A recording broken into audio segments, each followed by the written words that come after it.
말년을 코앞에 둔 병장 박진수는 부대에서 악명 높은 선임이었다. 그는 규율을 지키기보다는 자신의 권위를 내세워 후임들을 괴롭히고 온갖 잔혹한 행위를 일삼았다. 특히 진수는 유난히 신참 김수호를 괴롭혔다. 수호는 병약하고 조용한 성격으로 군 생활을 힘겹게 이어가고 있었다. 그는 동료들에게도 잘 말 못 붙이는 소심한 성격이었고 오로지 입대한 이유가 가족의 기대 때문이라는 것만이 그를 버티게 했다.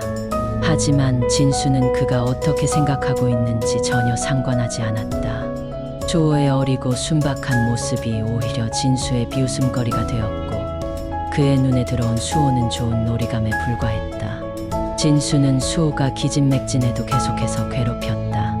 훈련이 끝나고 돌아온 날에도 쉬지도 못하게 하고 개인 정비 시간에도 쉴 틈 없이 불러내어 잔심부름을 시켰다.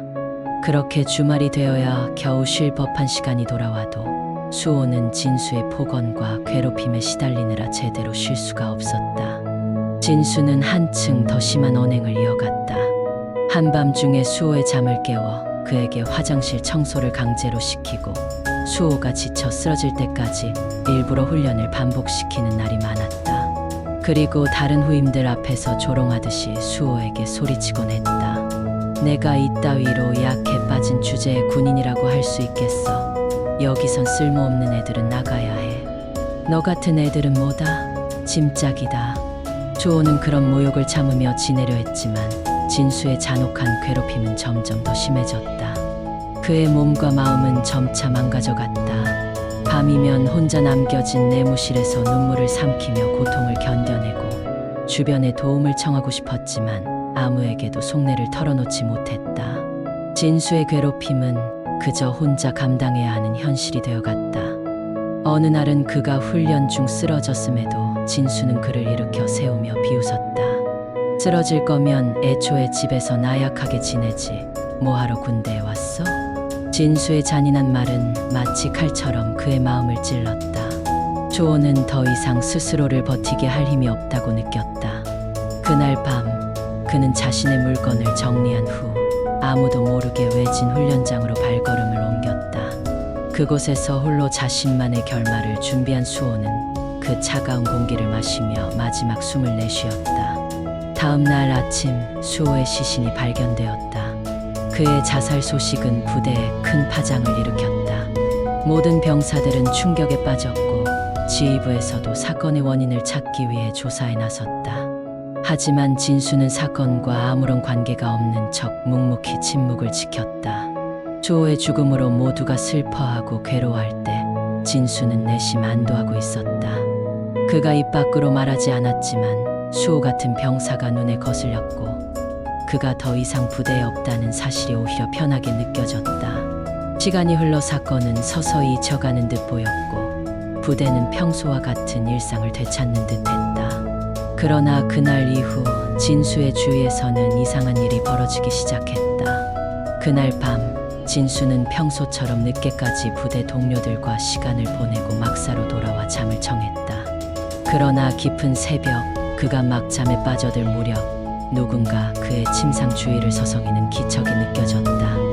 그는 누군가 자기를 바라보고 있다는 묘한 느낌에 깨어났다. 주위를 둘러보았지만 동료들은 모두 깊이 잠들어 있었다. 기분 탓이겠지. 진수는 다시 누우려 했지만 그때 머리맡에서 낮고 불길한 속삭임이 들려왔다. 병장님, 저예요. 김수호입니다. 진수는 피가 얼어붙는 듯한 공포에 사로잡혔다. 그 목소리는 너무나도 뚜렷하고 분명했다. 그는 순간 머리맡에 누군가 서 있는 것 같은 느낌에 몸이 굳었다. 그러나 용기를 내어 고개를 돌려봤지만 거기엔 아무도 없었다. 그저 텅 빈 어둠이 그의 눈앞에 펼쳐져 있었다. 이게 뭐야? 장난하는 거지. 그는 애써 겁을 이겨내며 몸을 일으켰다. 그러나 머리맡에는 아무도 없었고 그의 심장은 미친 듯이 뛰고 있었다. 다리를 쭉 펴보려고 했지만 발밑에서 서늘한 느낌이 올라왔다. 마치 차가운 손이 그의 발목을 천천히 붙잡는 듯한 느낌이었다. 그는 그 소나귀에서 발을 빼내려 했지만 그 손은 더욱 강하게 그의 발목을 조여왔다. 마치 수호의 원망 어린 눈빛이 떠오르는 듯 그의 정신은 무너져 갔다. 진수는 두려움에 사로잡혀 온몸을 떨며 다시 주변을 살폈지만 막사는 고요한 침묵 속에 잠겨 있었다.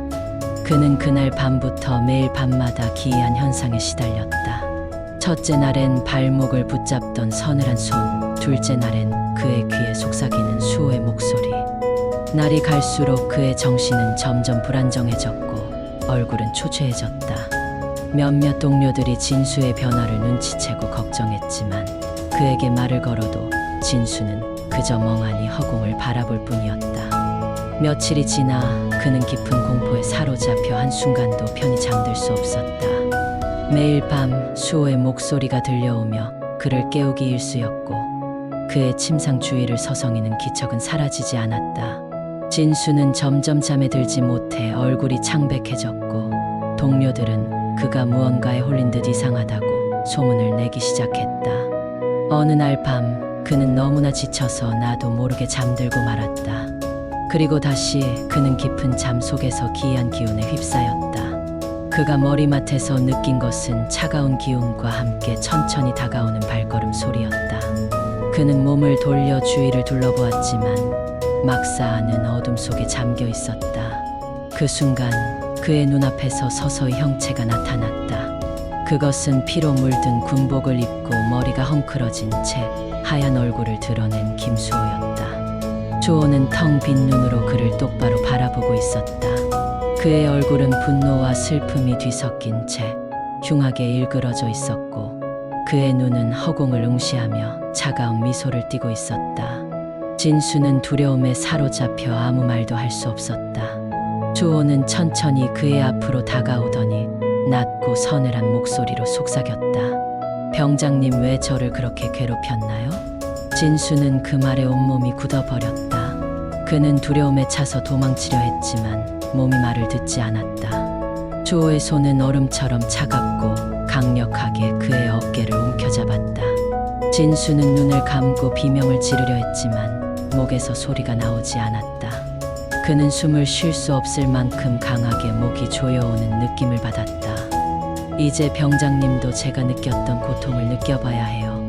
주호는 고통스럽고 분노에 찬 표정으로 그의 목을 더욱 강하게 조였다. 진수는 그 서늘한 손길에 목이 조여 숨이 막히기 시작했고 그의 시야는 점점 어두워져 갔다. 눈앞에 김수호의 마지막 표정이 아른거리며 그의 정신을 무너뜨렸다. 다음 날 아침 동료들은 훈련장 한가운데서 의식을 잃은 채 쓰러져 있는 진수를 발견했다. 그의 얼굴은 잿빛으로 질려 있었고 그가 의식을 차리려 했지만 눈을 뜨지 못했다. 진수는 병원으로 옮겨졌지만 그 이후로도 그는 영원히 깨어나지 못하고 혼수 상태에 빠져버렸다. 그 후 부대에서는 훈련장 주변에서 들리는 정체 모를 군화 발자국 소리와 고통스러운 울음소리에 대한 이야기가 속삭여졌다. 그 발자국 소리는 마치 누군가가 끊임없이 복수를 갈구하며 주변을 맴도는 것 같았다. 동료들은 수호의 영혼이 복수를 마치지 못하고 아직도 그곳을 떠돌고 있다는 두려움 속에 훈련장을 피하는 일이 잦아졌다. 김수호와 박진수의 이야기는 점점 미스테리가 되어 부대 내에서 영원히 떠도는 전설이 되었다.